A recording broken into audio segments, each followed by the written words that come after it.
सो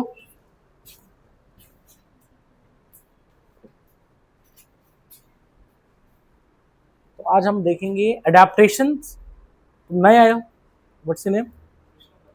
कृष्ण पंत, कहाँ से हो? देहरादून से, ओके ठीक है, बैठो।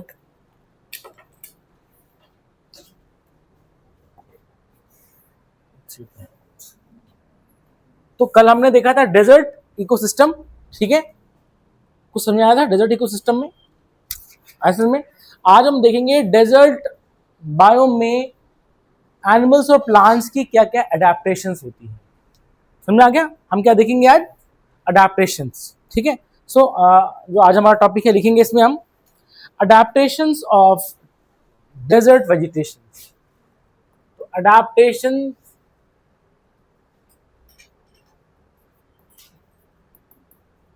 ऑफ डेजर्ट वेजिटेशन, समझ आ गया? Adaptation of desert vegetation. हाँ तो बताओ कौन बताएगा मुझे? जो डेजर्ट कंडीशन में रहने वाले जो क्या होते हैं, प्लांट्स होते हैं, उनकी क्या क्या कैरेक्टरिस्टिक्स होती हैं? पहली है, हाँ, स्टोमेटा जो होता है, समझ आ गया, वो क्या होता है, काफी हद तक कम होते हैं, ठीक है। And they have, you can से दे हैव द संकन स्टोमेटा, काफी डीप में वो एम्बेडेड होते हैं, ठीक है ना। स्टोमेटा से क्या होता है, ट्रांसपिरेशन होता है। ट्रांसपिरेशन क्या है? वाष्पोत्सर्जन, मतलब जिससे जो है वाष्प बाहर जाता है।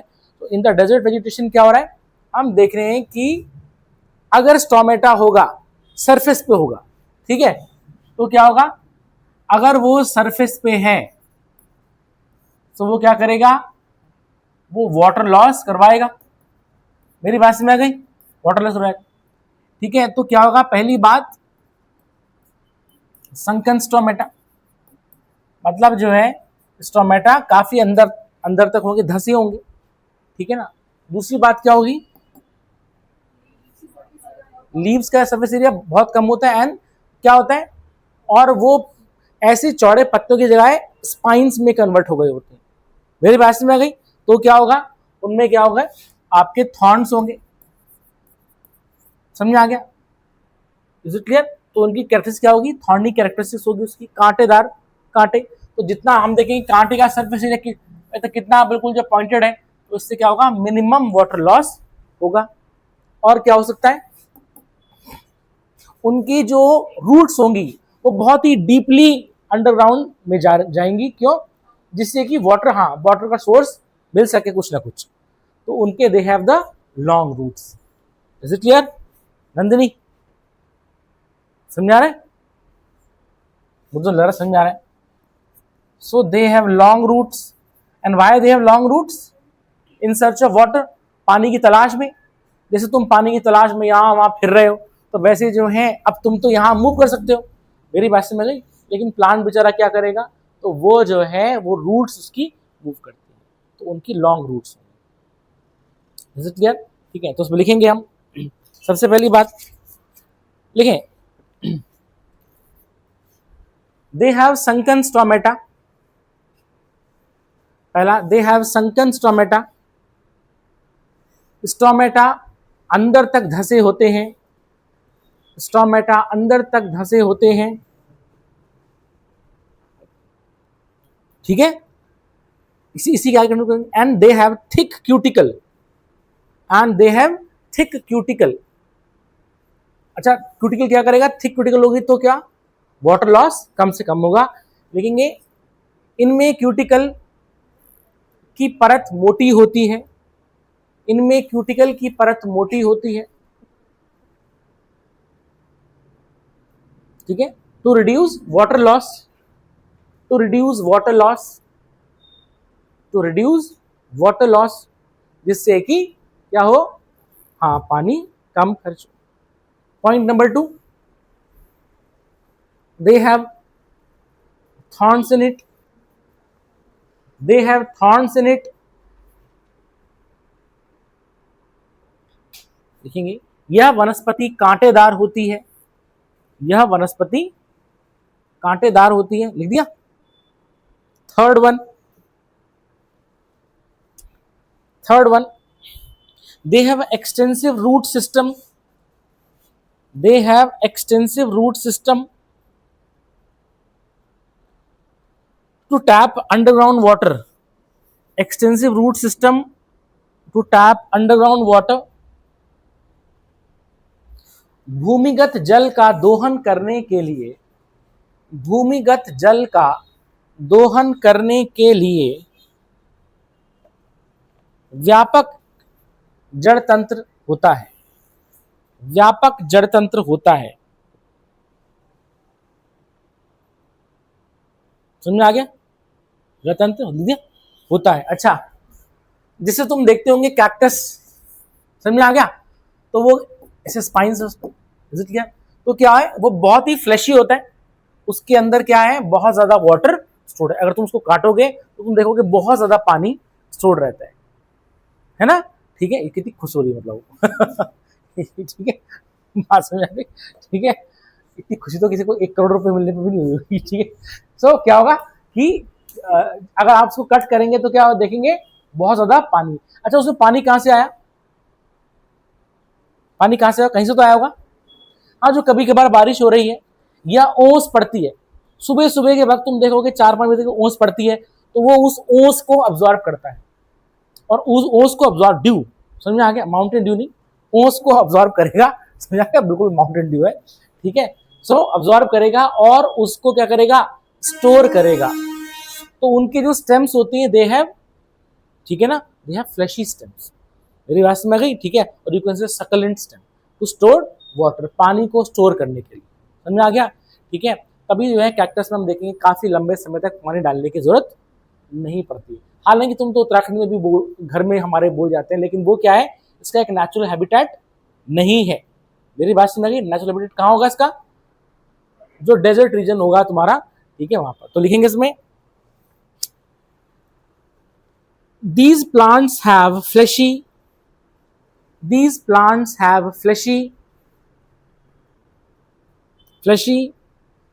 ब्रैकेट में लिखेंगे सक्यूलेंट, सक्यूलेंट, सक्यूलेंट लिखेंगे stems, stems and leaves for water storage, for water storage.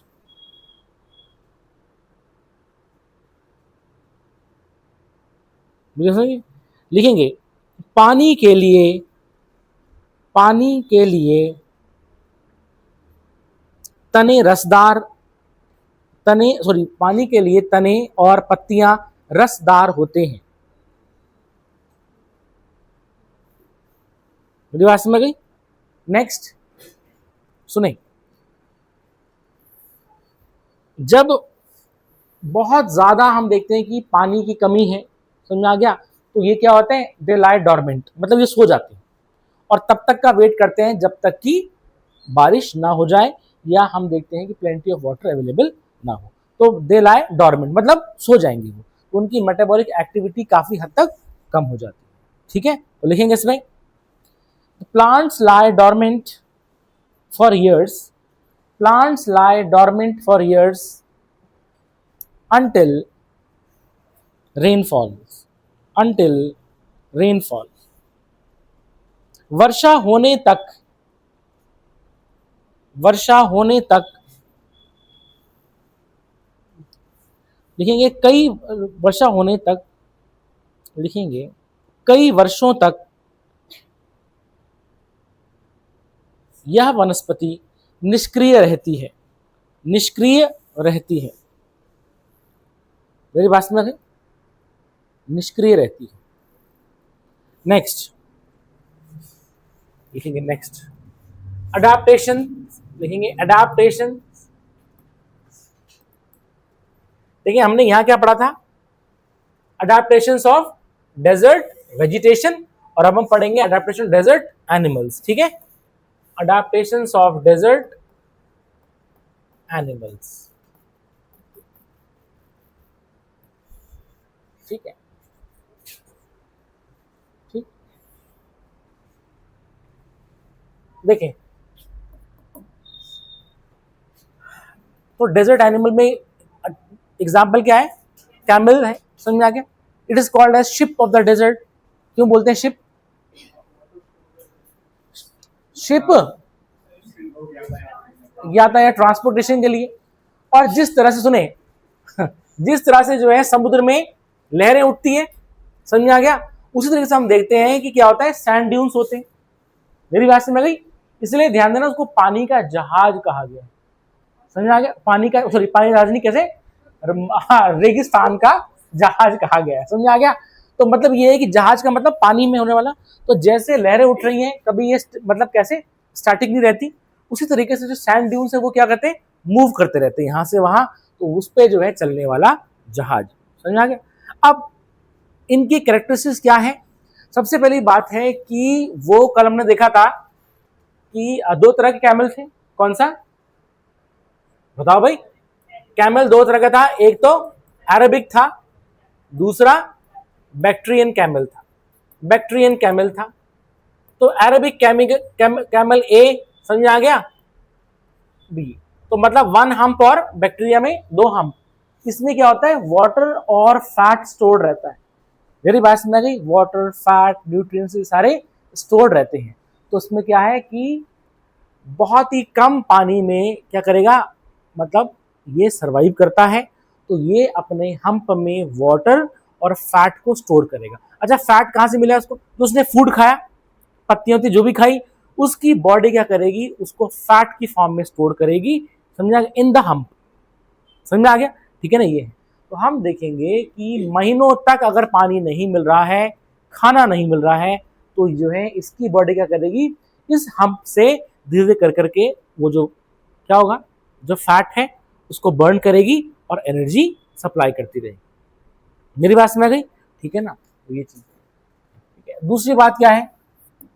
दूसरी बात, ऐसे एनिमल्स क्या होगा, जैसे अगर हम अपनी बात करेंगे, हम ह्यूमंस की बात करेंगे, ह्यूमंस में क्या देखा जाता है, अगर हम ज्यादा पानी कंज्यूम कर लेते हैं, ठीक है ना, तो हमारा ब्लड का ऑस्मोटिक कंसंट्रेशन बिगड़ जाता है और क्या होता है, हमें फ्रीक्वेंट यूरिनेशन होने लगती है। मैं गो टू टॉयलेट मैम, समझ आ गया सर? ठीक है, होगा। लेकिन हम देखेंगे कि मतलब इसमें क्या हो रहा है, वाटर लॉस हो रहा है। तो ऐसे एनिमल्स में वाटर लॉस का मतलब नहीं है, जितना पानी पी सके वो एक बार वो पी लेंगे और उनकी बॉडी उस पानी को स्टोर करेगी। मेरी बात समझ गई? ठीक है ना? तो अब हम देखेंगे कि और उनकी जो यूरिन होगी वो हाईली कंसंट्रेटेड होगी। ह्यूमन की यूरिन जो है डाइल्यूट होती है। मेरी बात समझ? तो ज्यादा पानी पी लेंगे तो क्या हो जाएगा, वो डाइल्यूट हो जाएगी। मेरी बात समझ गई? ठीक है ना? लेकिन हम देखेंगे कि ऐसे जानवर जो होते हैं, इनके यूरिन मतलब जो है एक सिंगल ड्रॉप ऑफ वाटर में बहुत ज्यादा जो है तुम्हारे नाइट्रोजनस कंपाउंड्स डिसॉल्व है। और तो मतलब कैमल की यूरिन क्या होगी, बहुत ही थिक होती है, हाईली कंसंट्रेटेड। पानी कम है और उसमें एक्सक्रीशन ज्यादा है। मेरी बात समझ रही? ठीक है, तो ये सबसे इंपॉर्टेंट रीजन है कैमल का सरवाइव करने के लिए, पानी कम से कम। तो जितने भी जो तुम्हारे रोडेंट्स हैं या जो भी हैं, ठीक है ना, ये क्या करेंगे, उससे वो पानी, इज इट क्लियर? ठीक है, क्या करेंगे, उस पानी को स्टोर करेंगे और पानी को एक्सक्रीट कर रहे हैं तो उनकी यूरिन बहुत ही हाईली कंसंट्रेटेड होती है। अच्छा, जैसे हम कहते हैं कि अगर हम अपनी बात करेंगे, हम बोलेंगे भाई पानी पीना चाहिए अभी। डेजर्ट वेजिटेशन में जो भी होगा, जो भी कंज्यूम कर रहा है, क्योंकि उसमें पानी है, जैसे कोई पत्ता खा रहा है, कैक्टस खा रहा है, ठीक है, तुम्हें पता ना कैक्टस में कितने कांटे होते हैं, ठीक है ना, तो वो आराम से खा जाता है। ऊंट है, समझ आ गया? तुम कभी देखना उसको, अपने मोबाइल में देख लेना, कैक्टस को ऐसे खाएगा जैसे कि हम पराठा खा रहे हैं। मेरी बात समझ गई? और उसके जो ये जो होंठ हैं और ये जो इतने थिक होते हैं, ठीक है ना, कि वो जो है स्पाइंस इतने खतरनाक होते हैं ना, ठीक है ना, तो ऐसे उसके जो है डिजाइन है कि वो सारे सारे स्पाइंस जो हैं, जब वो चबा रहा है एक डायरेक्शन में होते हैं और तब जाकर के उसको ऐसे करके उसको ईसोफेगस से पास होते हैं। मेरी बात समझ गई? तो कितना एक तो टफ कांटे हैं, तो उसको ऐसे कंज्यूम करेगा। अब ध्यान देना, वहां से वो वाटर कंज्यूम करेगा। पानी अगर अवेलेबल हो तो ठीक है, नहीं है तो जो भी अगर वो पत्ते खा रहा है तो उसमें भी पानी होता है, तो एक एक थोड़ा थोड़ा बूंद करके भी उसकी बॉडी उसको स्टोर करेगी। मेरी बात समझ गई? वो कुछ भी कंज्यूम कर रहा है अगर, तो ऑब्वियसली बात है उसमें क्या होगा, पानी होता है। ठीक है, ठीक है, तो वो उसका सोर्स है। जैसे तुम देखोगे सांप बिच्छू, ये थोड़ा ना कि पानी पीते हैं ना, जो कंज्यूम कर रहे हैं उसमें वाटर होगा, उसकी फॉर्म में ये लेते हैं। मेरी बात तुमको समझ आ गई? हर ऑर्गेनिज्म का अपना अपना क्या होती है, मेटाबॉलिक कंडीशंस होती है। समझ में आ गई? अब वो चीज़ हम नहीं फॉलो कर सकते और हमारी चीज़ वो नहीं फॉलो कर सकता। मेरी बात समझ आ गई? ठीक है, तो लिखेंगे इसमें सबसे पहले, ठीक है ना, ये चीज़ है। तो लिखिए point number 1, they stored fat in their humps, they stored fat and water in their humps, thus they can live for months without food and water, without food and water। देखेंगे ये जीव अपने कुबड़ में, ये जीव अपने कुबड़ में वसा और जल जमा करते हैं, वसा और जल जमा करते हैं, जिससे वे महीनों तक बिना भोजन और पानी के जीवित रहते हैं, जीवित रहते हैं। Is it clear? जीवित रहते हैं। पॉइंट नंबर 2, दूसरा क्या बताया था, यूरिन क्या है, कंसंट्रेटेड है, तो लिखेंगे इसमें दे excrete concentrated urine, they excrete concentrated urine to conserve water, to conserve water। देखेंगे पानी बचाने के लिए, पानी बचाने के लिए ये जीव, देखेंगे ये जीव, इसको हिंदी में क्या बोलते हैं, कंसंट्रेट को क्या बोलेंगे, सांद्रता, है ना, ठीक है ना, हाँ लिखेंगे बचाने के लिए ये जीव, देखेंगे अपना मूत्र, ठीक है, क्या बोलेंगे इसको, सांद्र, इंग्लिश में क्या बोलेंगे, क्या बोलेंगे, सांद्र, हाँ सांद्र अवस्था में, ठीक है, सांद्र अवस्था में इसका त्याग करते हैं, ठीक है ना, ये है। ठीक, थोड़ा इंग्लिश हिंदी थोड़ा सा दिक्कत हो जाती है, तो समझ आ रहा है, ठीक है। नेक्स्ट, समझ में आ गया? अच्छा, अगर मैं तुमसे पूछूं कि ऐसे जानवर नॉक्टर्नल होंगे कि ड्यूरनल होंगे, मतलब दिन में सरवाइव करेंगे या रात में एक्टिव रहेंगे? रात में क्यों रहेंगे? क्योंकि ठंडा है। मेरे बात में आ गई, ठीक है। तो ऐसे ऑर्गेनिज्म क्या होते हैं, दे आर नॉक्टर्नल, रात्रिचर होते हैं। लिखेंगे these organisms are nocturnal in, these organisms are nocturnal in habit to avoid sun's heat, to avoid sun's heat। Hindi में लिखेंगे सूर्य की गर्मी से बचने के लिए, सूर्य की गर्मी से बचने के लिए ये रात्रिचर होते हैं। समझ में आ गया? ये रात्रिचर होती है। ठीक, नेक्स्ट, और देखें एक बारी में उन्हें जितना पानी मिल सके वो अपने पेट में स्टोर कर देते हैं। मेरी बात समझ गई? तो कई बार पता है क्या होता है, एक्सट्रीम कंडीशंस में जब इंसानों को पानी नहीं मिलता तो उसको किल करते हैं और उसका जो पाउच होता है उसके पेट में पानी से, उससे वो पानी कंज्यूम करते हैं। जिंदा रहना ज़्यादा ज़रूरी है। मेरी बात समझ गई? ठीक है। और जैसे हम बोलते हैं ना, हम 2-3 ग्लास पानी पियेंगे, हम बोलेंगे बहुत हो गया, समझ आ गया? ठीक है, वो क्या है कि वो जो है गैलन्स ऑफ वाटर एक बारी में वो कंज्यूम कर जाएंगे। समझ में आ गया? तभी हम क्या बोल रहे हैं उसको, शिप ऑफ द डेजर्ट। मतलब वो चल रहा है तो मतलब जो है कंटिन्यूसली उसको कोई पानी की जरूरत नहीं। मेरी बात समझ? तो लिखेंगे इसमें, लिखेंगे camel, camel which is also called as ship of the desert, camel which is also called as ship of the desert can travel several days, can travel several days without water। लिखेंगे and they have the ability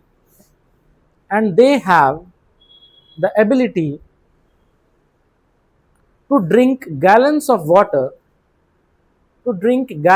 water at one go, एक बारी में. हिंदी में लिखेंगे, ऊंट जिसे रेगिस्तान का जहाज कहा जाता है,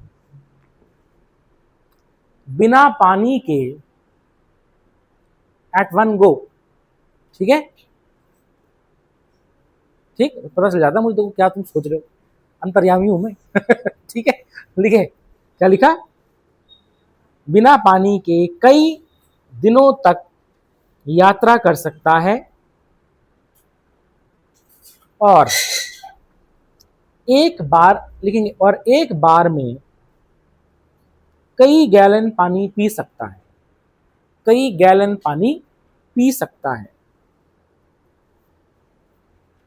समझ में आ गया.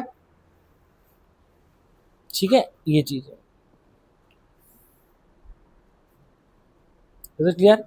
ठीक है, ये चीज. नेक्स्ट देखिए, अब मैमल्स में ये देखा जाता है कि अगर गर्मी बढ़े तो स्वेटिंग होगी, पसीना आएगा हमको, स्वेटिंग होगी तो मतलब वाटर लॉस होगा.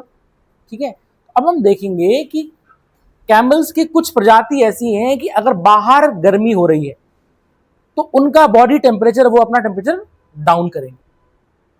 मेरी बात समझ गई. जैसे फॉर एग्जांपल खराए कैमल, तो खराए कैमल ऐसा होता है तो वो अपना टेम्परेचर डाउन कर देगा, उसकी कैपेबिलिटी है. तो ऑब्वियसली बात है, क्या होगा, जब टेम्परेचर डाउन हो जाएगा तो स्वेटिंग नहीं होगी. मेरी बात को समझ आ गई. तो मतलब अपना बॉडी टेम्परेचर वो बदल सकते हैं. और देखेंगे ये हर एक ऑर्गेनिज्म के साथ नहीं देखा जाता. मेरी बात समझ गई. देखिए, इसी को हम बोल रहे हैं एवोल्यूशन. क्या बोल रहे हैं, इवोल्यूशन कह रहे हैं. ऑर्गेनिज्म एक ही होगा, समझ में आ गया, लेकिन अलग अलग कंडीशंस में, अलग अलग क्लाइमेटिक कंडीशंस में वो ऐसा बन गया. तुम 10th तक तो सब एक जैसे होंगे, उसके बाद जो है अपनी कैपेबिलिटी के अकॉर्डिंग, किसी ने साइंस ले ली, किसी ने आर्ट्स ले ली, किसी ने, समझ आ गया, किसी ने चाय वाले की दुकान खोल दी, किसी ने जो है कुछ कर लिया, तो समझ आ गया. बट थे तो कभी एक ही. क्लियर. तो ध्यान देना क्या है कि ऑर्गेनिज्म अपनी क्लाइमेटिक कंडीशंस के अकॉर्डिंग, समझ में आ गया, डेवलप होता है. समझ में आ गया. और इसी को हम बोलेंगे इवोल्यूशन. समझ में आ गया. तो अगर तुम बोलोगे डॉग्स की इतनी ब्रीड्स हैं, अलग अलग क्लाइमेटिक कंडीशंस में अलग अलग वो बन रहे हैं. समझ में आ गया. अब हम देखेंगे कैमल्स हैं, बैक्टीरियन कैमल्स और इस तरह से. ठीक है, तो ये चीज है, तो वो क्लाइमेटिक कंडीशंस उसमें देखी जा रही है. Is it clear. लिखें इसमें, लिखिए, their body temperature can change to avoid their body temperature can change to avoid losing water through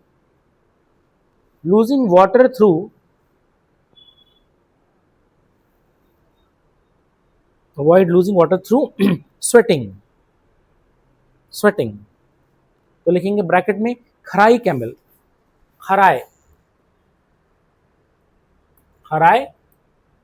camel. लिखें, पसीने के माध्यम से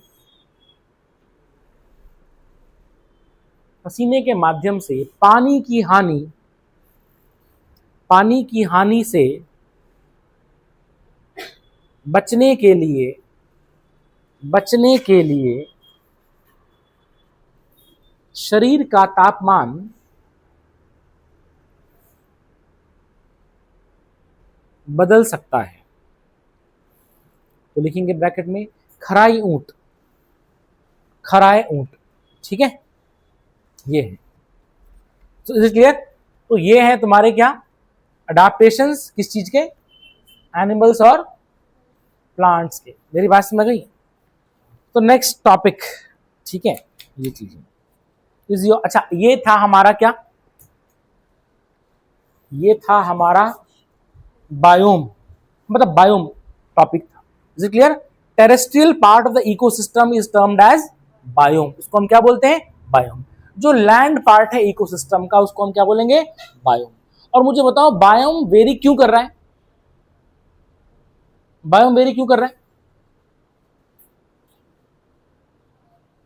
यस यू, हमने पढ़े ना इतने सारे biome, deciduous forest, evergreen forest, desert, समझ आ गया, ग्रासलैंड्स। क्यों हो रहा है ऐसे, वेरिएशंस क्यों हो रहे हैं? हाँ, ऑब्वियसली बात है, due to climatic conditions, due to climatic conditions, समझ में आ गया भाई। जहां पर जो है अगर प्रेसिपिटेशन, जहां पर प्रेसिपिटेशन कम है तो वहां पर हम देखेंगे क्या होगा, डेजर्ट वेजिटेशन डेवलप हो जाएगी। जहां पर प्रेसिपिटेशन हाई है तो वहां पर हम देखेंगे एवरग्रीन फॉरेस्ट हो जाएगा। तो प्रेसिपिटेशन डिसाइड कर रहा है क्या पेड़ की हाइट कितनी होगी, उसमें फोलिएज कितना होगा, ठीक है ना, कितना क्लोजली स्पेस्ड होंगे। मेरी बात तुमको समझ में आ गई, ठीक है ना, एवरग्रीन होंगे कि डिसीडियस होंगे, ह्यूमिडिटी कितनी है, यही तो हो रहा है। तो हम देखेंगे लैंड में, ये मतलब टेरेस्ट्रियल पार्ट में, ठीक है, क्लाइमेट डिसाइड कर रहा है ऑर्गेनिज्म कौन से डेवलप होंगे।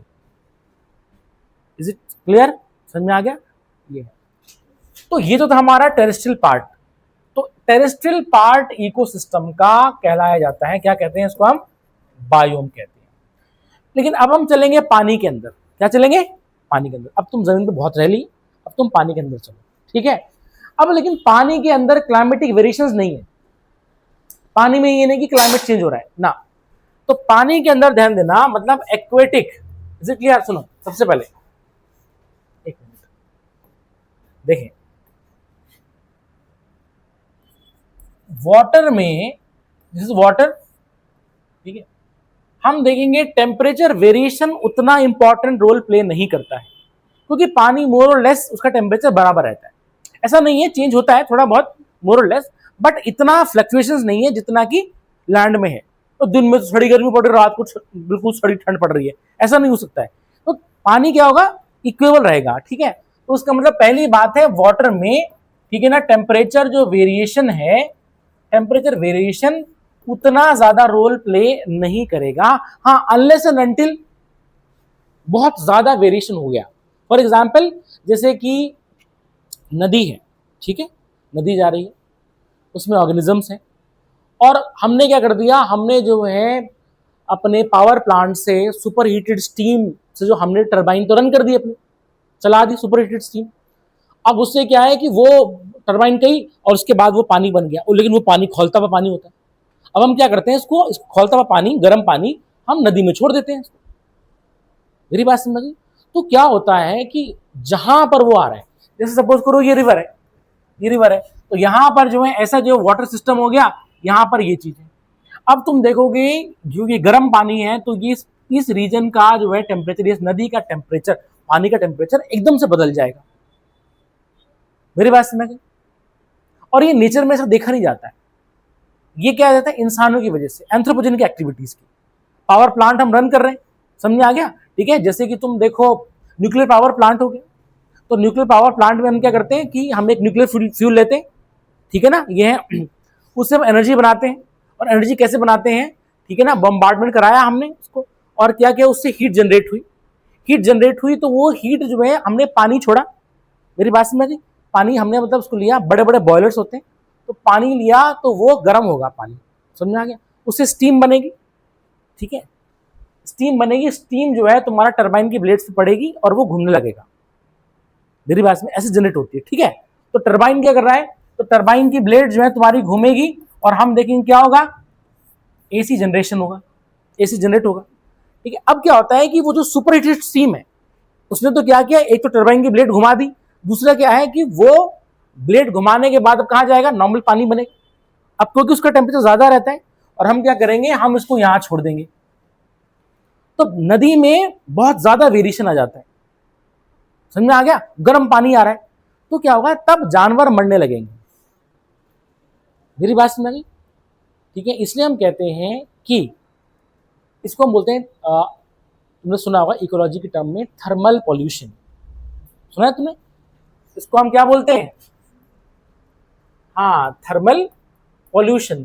थर्मल पॉल्यूशन मतलब क्या, देखिए पॉल्यूशन मतलब ये नहीं कि हवा में कार्बन डाइऑक्साइड और ये सब है, इट इज ऑल्सो पॉल्यूशन।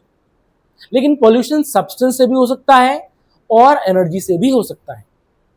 मेरी बात को समझ आ गई, इट कैन बी मैटर और रेडिएशन।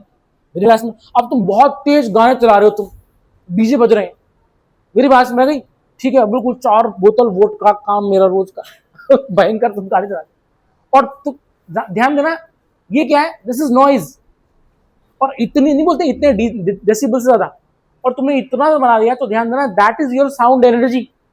और साउंड एनर्जी जो है अब क्या है, अब वो अपने प्रेस्क्राइब्ड लिमिट से आगे बढ़ गई है, और वो अगर हम नॉर्मल सुनते तो ठीक है, 4 बोतल वोडका अच्छा लगता, बट क्या है, वो क्या बन गया है अब, वो नॉइज बन चुकी है, और वो पॉल्यूशन क्रिएट करेगा। तो pollution doesn't means that you are throwing garbage और the sewage into the water body. मेरी बात समझ गई, एनर्जी का प्रोडक्शन समझ में आ गया, और एनवायरमेंट मतलब एनर्जी ऐसे प्रोड्यूस हो रही है कि एनवायरमेंट में जाकर के उसका जो एक लेवल है उसको वो पार कर रही है। तो हम देखेंगे पॉल्यूशन तब भी होता है। क्या तुमको मेरी बात समझ आ रही है? तो यहां पर हमने सुपर हीटेड स्टीम छोड़ दी और पानी का टेम्परेचर एबनॉर्मली बढ़ गया, और हम उसको बोलेंगे थर्मल पॉल्यूशन। समझ में आ गया? लेकिन नॉर्मल कंडीशन में देखेंगे कि नेचर में ऐसा ज्यादा नहीं देखा जाता है, ठीक है, इस तरह से नॉर्मली नहीं देखा जाता। अब फिर पानी के अंदर वेरिएशन कैसे आएगा? पानी के अंदर वेरिएशन आएगा सॉल्ट की कंसंट्रेशन से। मेरी बात तुमको समझ में आ गई? जैसे नदी का पानी क्या है, तुम्हारा फ्रेश वाटर है, फ्रेश वाटर का मतलब उसमें सॉल्ट्स डिसॉल्व कम है, समुद्र के पानी में सॉल्ट्स ज्यादा डिसॉल्व है। मेरी बात तुमको समझ आ रही है? ठीक है, तो सुने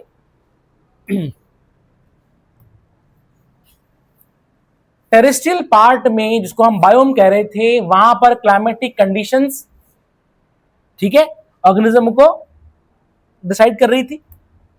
यहां पर हम देखेंगे salt concentration, mainly salt concentration decide करेगी कैसा ऑर्गेनिज्म रहेगा। मेरी बात तुमको समझ आ गई? ठीक है, ये चीज। तो अब ध्यान देना, सॉल्ट की कंसंट्रेशन जो है हम मापते हैं पीपीएम, पार्ट्स पर मिलियन। किसमें नापेंगे? PPM, parts per million. इसका मतलब 1 मिलियन मतलब कितना होता है? 1 million is equal to 10 lakh, 10 lakh. समझ में आ गया? ठीक है, ये है। अब अरेबिक नोटेशन में तो लाख हो जाता है, वैसे मिलियन बोलते हैं इंग्लिश में, है ना। तो इसका मतलब क्या हो गया कि मान लेते हैं कि 10 लाख मॉलिक्यूल अगर पानी के हैं, समझ में आ गया, तो उसमें से फॉर एग्जांपल अगर मैं कह रहा हूं NaCl, तो NaCl के कितने मॉलिक्यूल्स हैं? Parts per million. मेरी बात को समझ में आ गई? कितने पार्ट्स में कितने पार्ट सॉल्ट है? जैसे मैं कहूं कि सपोज रिस्पना नदी में, सपोज ये रिस्पना नदी है, रिस्पना नदी में, ठीक है, ये है, यहां पर हम देखेंगे कि 35 ppm NaCl डिसॉल्व है। उसका मतलब क्या होगा? 10 लाख मॉलिक्यूल पानी में, समझ आ गया, 35 मॉलिक्यूल पार्ट्स। मेरी बात समझ गई? क्या है? NaCl के डिसॉल्व है, तो that is your what? Salinity. मेरी बात समझ गई? Is it clear? तो हम इसको देखेंगे, ठीक है, ये क्या समझा रहा है? तो हम देखेंगे सॉल्ट कंसंट्रेशन में डिपेंड करेगा, और हम देखेंगे ये जो सॉल्ट कंसंट्रेशन है, तो सॉल्ट क्या होगा, तो हम देखेंगे या तो तुम्हारा, हम देखेंगे जो फ्रेश वाटर होगा, क्या होगा? फ्रेश वाटर, और उसमें पीपीएम काफी कम आएगा, समझ आ गया। फिर तुम्हारा मेरीन वाटर होगा, फिर तुम्हारा क्या होगा? मेरीन वाटर होगा जिसमें पीपीएम बहुत ज्यादा आएगा। फिर एक होता है, तुम्हारा लिखा दूं अभी, योर ब्रैकिश वाटर। क्या होता है? Brackish water. What is brackish water? जहां पर नदी समुद्र में गिर रही है। अब नदी का फ्रेश वाटर है और समुद्र का क्या है? खारा पानी है। तो हम देखेंगे brackish water is a transition zone. इसमें क्या हो रहा है कि खारा पानी और फ्रेश वाटर दोनों है। तो इसमें जो सॉल्ट के कंसंट्रेशन होगा, हम देखेंगे वो फ्रेश वाटर से ज्यादा होगा, बट मेरीन वाटर से कम होगा। इसका मतलब अगर ये नदी ऐसे में जाकर के समुद्र में गिर रही है, तो इस रीजन में तुम देखोगे यहां पर क्या देखा जाएगा? यहां पर, ठीक है, फ्रेश वाटर और मेरीन वाटर दोनों मिक्स हो रहे हैं, तो वेरिएशन। Is it clear? कुछ समझ आ रहा है? ठीक है, तो यहां पर हम देखेंगे इस तरह से क्या होता है, एक्वेटिक इकोसिस्टम को हम डिफाइन करते हैं। Is it clear? समझ आ गया? और उसको हम बोलते हैं जोन्स। क्या बोलते हैं? यहां हम क्या बायोम नहीं कहेंगे, हम क्या बोलेंगे? जोन्स कहेंगे इसको, ठीक है। तो लिखें इसमें एक्वेटिक इकोसिस्टम, ठीक है। तो हमारा टॉपिक क्या है? एक्वेटिक इकोसिस्टम, ठीक है। लिखिए an ecosystem in a water body, an ecosystem in a water body is termed as aquatic ecosystems or zones। मेरी बात समझ गई? ठीक है, इज इट क्लियर? ठीक है, लिखें हिंदी में, लिखेंगे जल निकाय में स्थित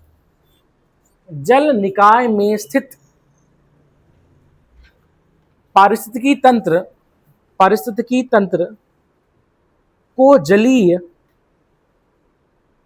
पारिस्थितिकी तंत्र या जोन कहा जाता है। जलीय पारिस्थितिकी तंत्र या जोन कहा जाता है, ठीक है।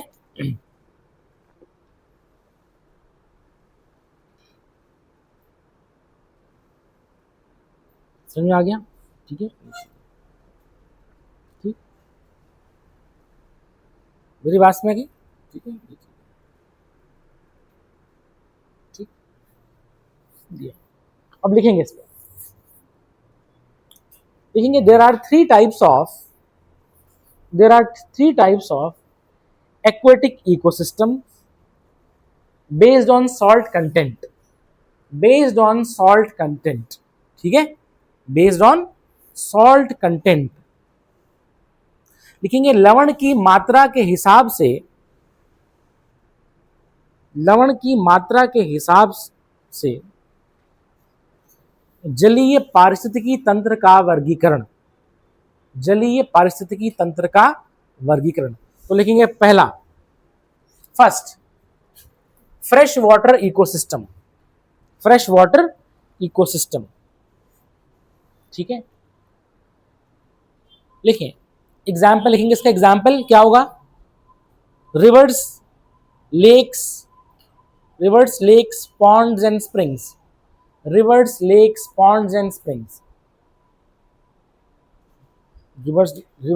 Pond's and spring. हिंदी में लिखेंगे मीठे पानी का पारिस्थितिकी तंत्र, उदाहरण झीलें, तालाब, झरने, नदियां।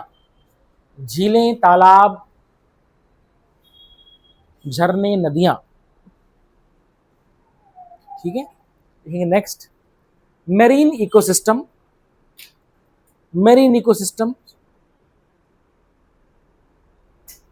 ठीक है। तो उसमें क्या होगा? लिखेंगे concentration of salts is much higher, concentration of salt is much higher than fresh water ecosystem, ठीक है। लेकिन समुद्री पारिस्थितिकी तंत्र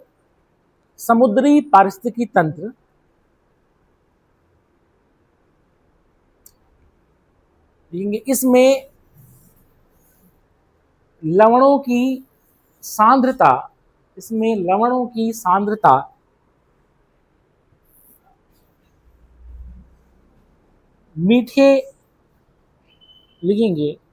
मीठे पानी के पारिस्थितिकी तंत्र से कहीं अधिक होती है। एग्जाम्पल लिखेंगे, इसे एग्जाम्पल क्या होगा इसका? सीज एंड ओशंस, समुद्र और महासागर,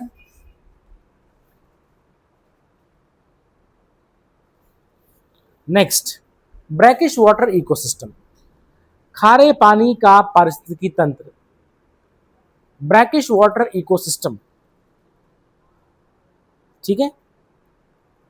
लिखेंगे इसमें it is found in those areas where the fresh water from the river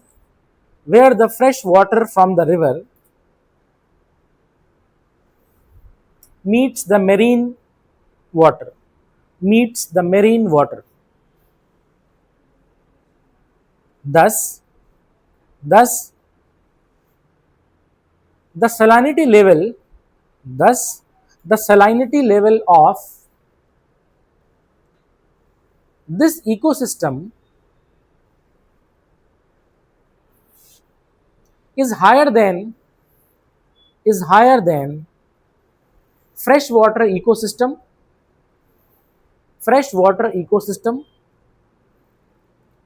but comparatively less than marine water ecosystem. समझ आ गया? एग्जाम्पल लिखेंगे, estuaries and mangroves, estuaries and mangrove regions लिखेंगे हिंदी में। इस प्रकार के पारिस्थितिकी तंत्र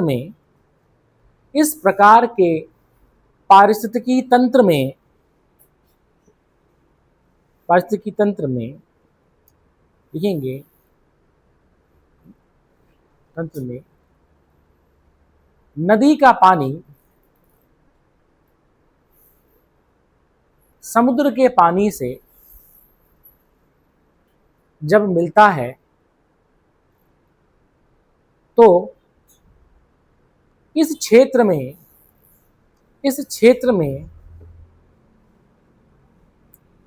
नमक की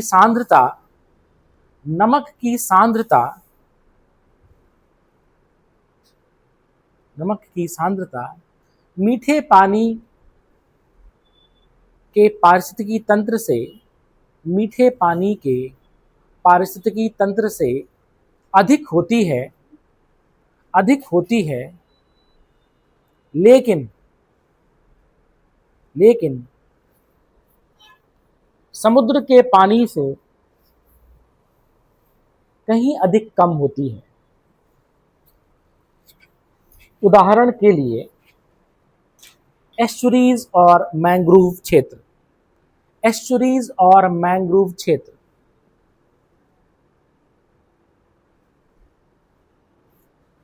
समझ में आ गया? लिख दिया? क्या लिखा? एस्चुरीज और मैंग्रोव क्षेत्र। ठीक है, next topic, is it clear? समझ में आया? नेक्स्ट चलेंगे हम टाइप्स ऑफ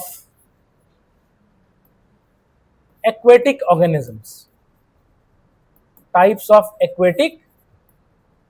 ऑर्गेनिजम्स, ठीक है।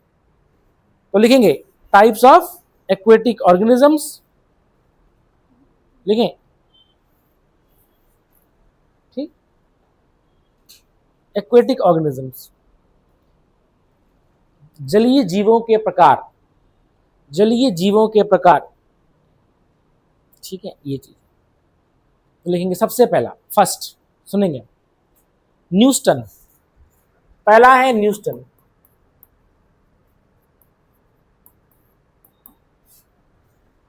ठीक है, हिंदी में भी न्यूस्टन।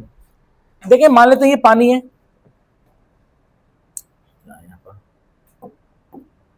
ये पानी है, ठीक है। तो ये ऑर्गेनिज्म तुम्हारे क्या होंगे? ये तुम्हारे यहां पर एग्जिस्ट करेंगे। मेरी बात समझ गई?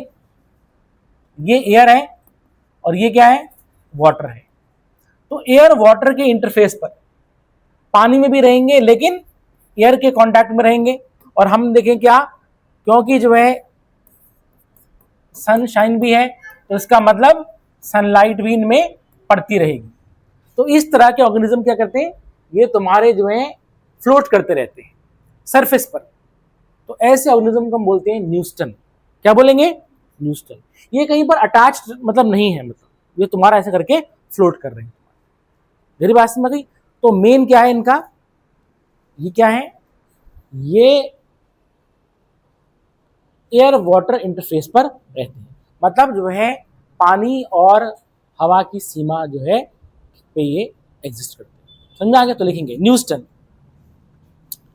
लिखेंगे दे आर अनअटैच्ड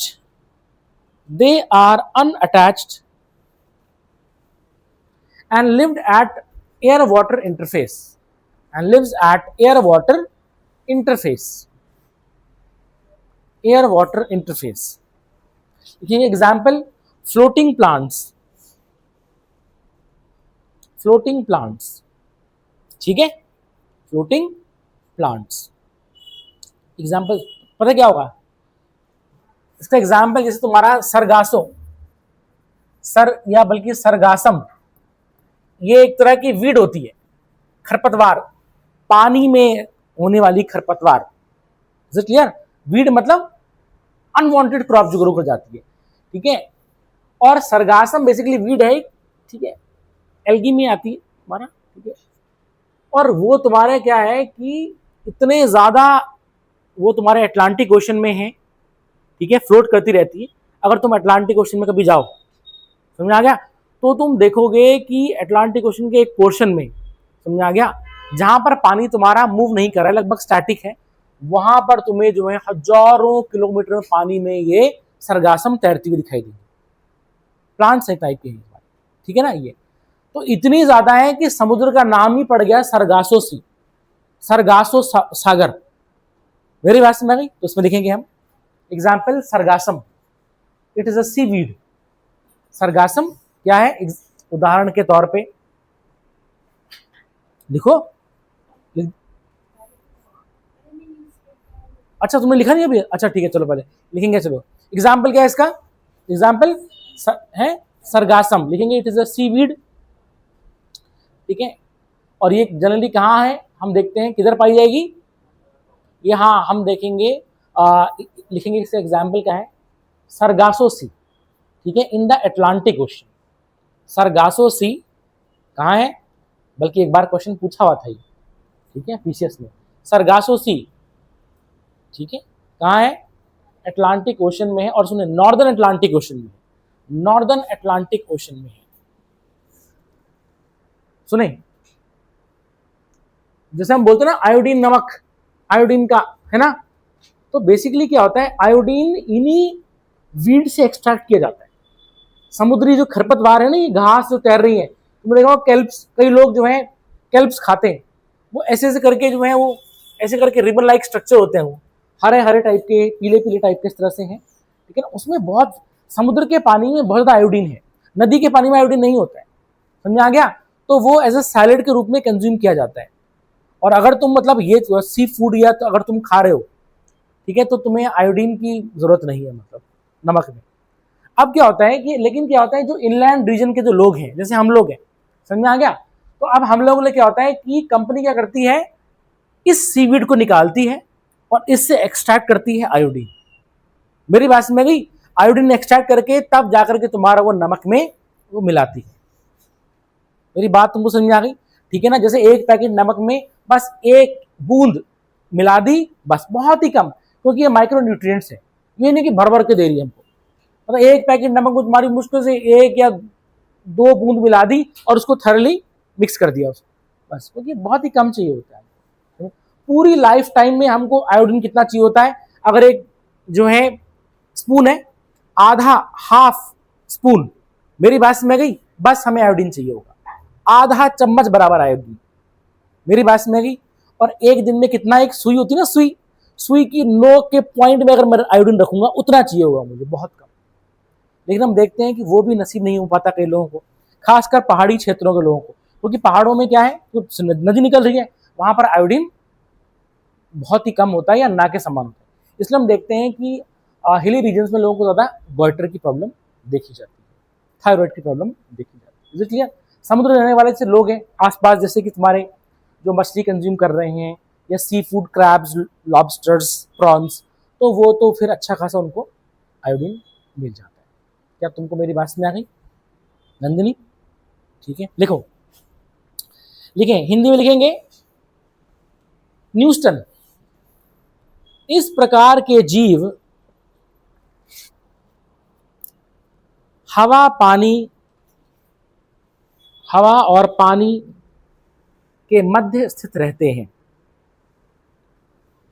ठीक है। उदाहरण के तौर पर तैरते हुए पादप, तैरते हुए पादप, ठीक है, तैरते हुए पादप। ठीक, इसमें लिखेंगे नोट करके, लिखेंगे उत्तरी अटलांटिक महासागर में, उत्तरी अटलांटिक महासागर में सरगासो सरगासम सरगासम समुद्री खरपतवार है जो बहुतायत रूप से सरगासो सागर में पाई जाती है, सरगासो सागर में पाई जाती है। समझ आ गया? Point number 2। अच्छा सुनो, दे आर, तुम इसमें लिख सकते हो दे आर अनअटैच, तुमने लिखा they are, have you written they are unattach, मतलब किसी से अटैच नहीं हो रखी है, अपने आप फ्लोट कर रहे हैं, ठीक है, ये चीज है। ठीक, नेट चल रहा होगा यहां पर।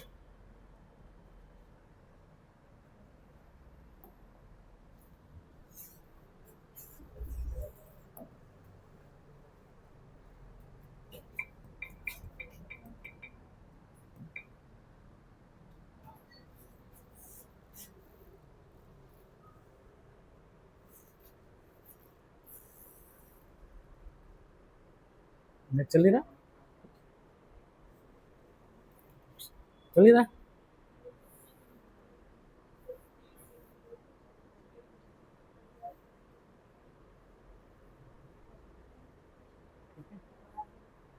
चलो कोई नहीं, खुल जाएगा तो देख लेंगे। लिखें दूसरा, पॉइंट नंबर 2, पॉइंट नंबर 2,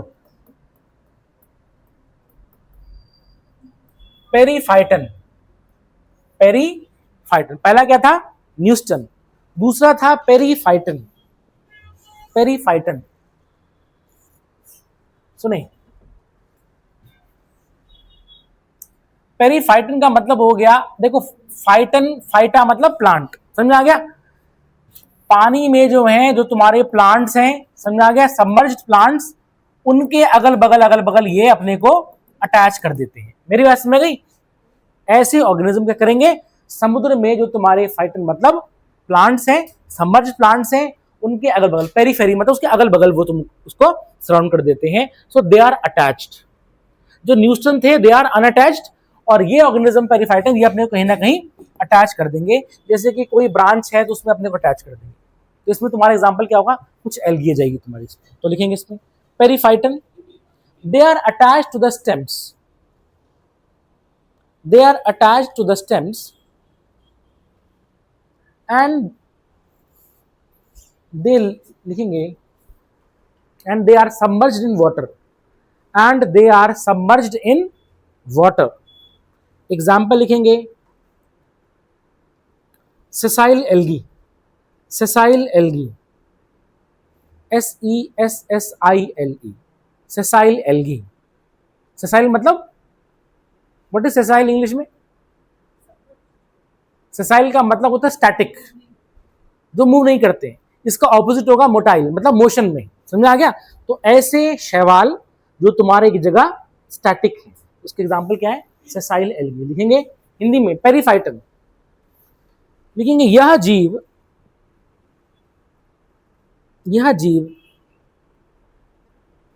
पादप जगत में तनों से जुड़े रहते हैं, पादप जगत में तनों से जुड़े रहते हैं और पूर्ण रूप से पानी में डूबे रहते हैं, पूर्ण रूप से पानी में डूबे रहते हैं। उदाहरण के तौर पर स्थिर शैवाल, स्थिर शैवाल,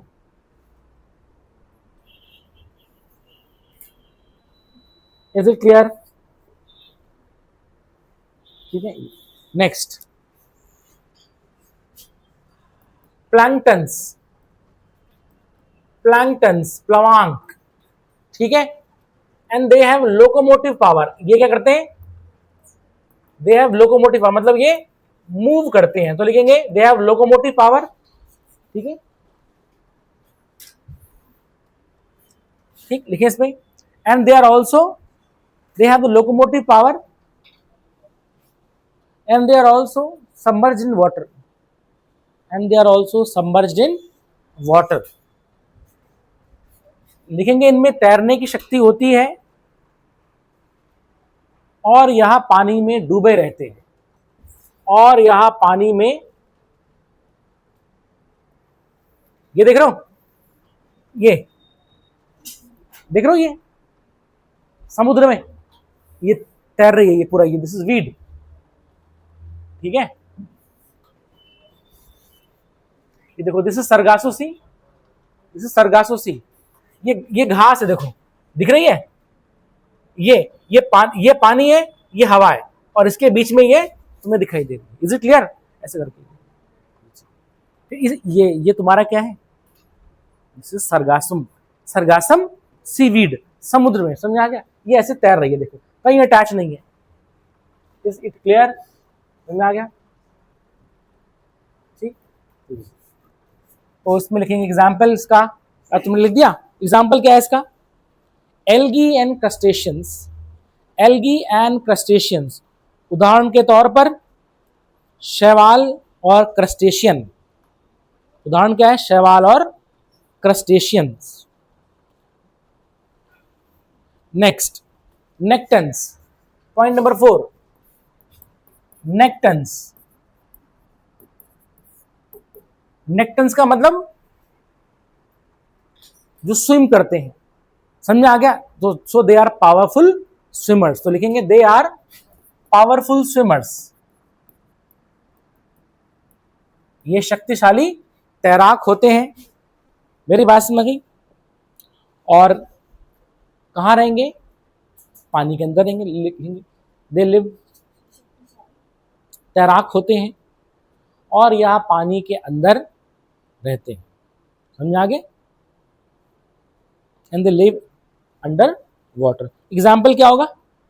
एग्जाम्पल बताओ।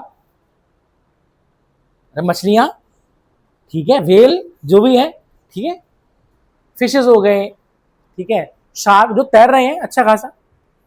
तुम लोग वैसे विद्वान लोग हो, समझ आ गया, ठीक। Next, 5th, benthos. बेंथोस, बेंथ, देखो जहां भी वर्ड आएगा बेंथ, बेंथ या बेंथिक, इसका मतलब है ओशियन बॉटम में, समझ आ गया, समुद्र की तलहटी पर, ठीक है। तो ये कहां रहेंगे? ऐसे ऑर्गेनिज्म क्या है? समुद्र की तलहटी पर रहेंगे, लिखेंगे they are those organisms that are attached to the bottom of the sea, that are attached to the bottom of the sea. इनमें वे जीव आते हैं, इनमें वे जीव आते हैं जो समुद्र की तलहटी पर रहते हैं, समझ आ गया, तलहटी पर रहते हैं, ठीक है, ये चीज, ठीक। जैसे एग्जांपल क्या हो गया? जैसे स्टारफिश हो गई, एक जगह वो रहती पड़ी हुई, समझ में आ गया, एक जगह मूव करेगी लेकिन बहुत ही मुश्किल से करेगी, कि जब मौत आने वाली होगी उसको तब करेगी। बट उसमें क्या होता है? मूवमेंट बहुत कम है, उसमें एक जगह रहती है। तभी हम देखते हैं ऐसे ऑर्गेनिज्म की पॉपुलेशन डिक्लाइन होने के चांस बढ़ जाएंगे, क्योंकि अगर मान लेते हैं कि अगर समुद्र का पानी गर्म हो रहा है तो क्या होता है? वो तो मूव नहीं कर सकती। अब जो तुम्हारे ये नेक्टन्स थे, ये तो क्या है, ये तो माइग्रेशन कर जाते हैं। अगर पानी गर्म हो गया तो ठंडी तो चले जाएंगे, समझ आ गया, ठंडा हो गया तो रह जाएंगे। लेकिन दिक्कत क्या आती है? इनमें दिक्कत आती है। तो ऐसे में ये एक जगह रहते हैं और अपने को वो अटैच कर लेते हैं लगभग इस तरह से, समझ आ गया, ठीक है। बहुत मुश्किल से मूव करेंगे। तो अगर पॉपुलेशन डिक्लाइन करेगी तो ऐसे ऑर्गेनिज्म की करती है। क्या तुमको मेरी बात समझ आ गई? तो हमने जो है कितने तरह के ऑर्गेनिज्म देखे इसमें। पहली बात न्यूस्टन, न्यूस्टन क्या हुआ? नंदिनी बताइए मुझे, न्यूस्टन क्या है? अनअटैच्ड है और वो कहाँ रहेंगे?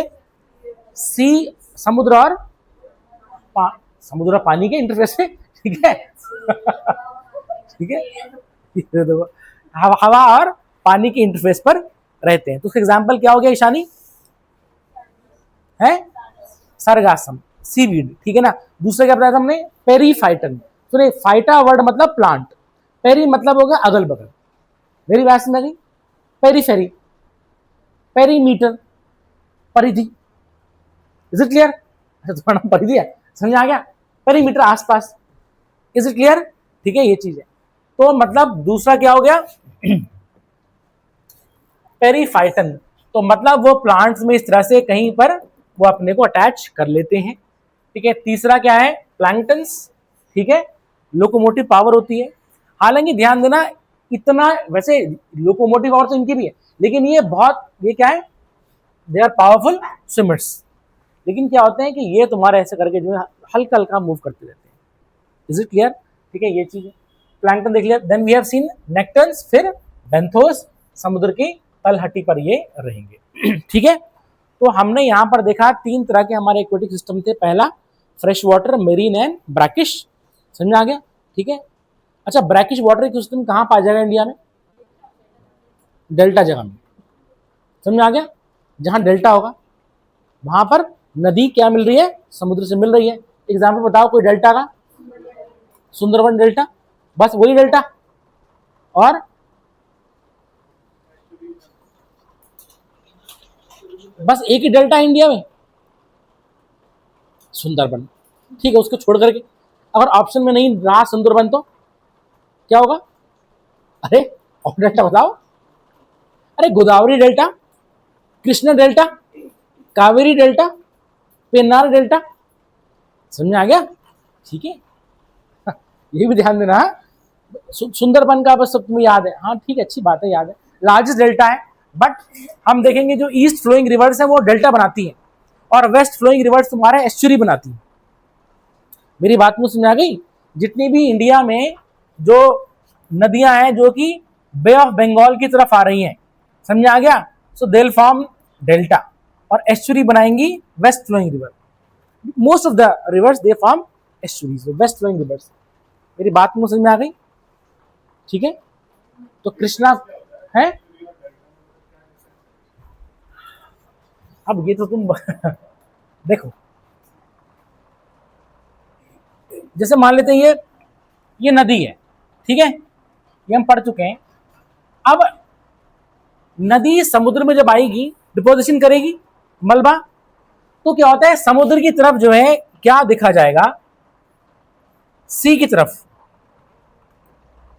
यहां पर मिट्टी बैठने लगती है। मेरी बात समझ गई? मिट्टी मिट्टी बैठेगी, मतलब बीच समुद्र में बैठ रही है मिट्टी। Is it clear? ऐसे बैठ रही है,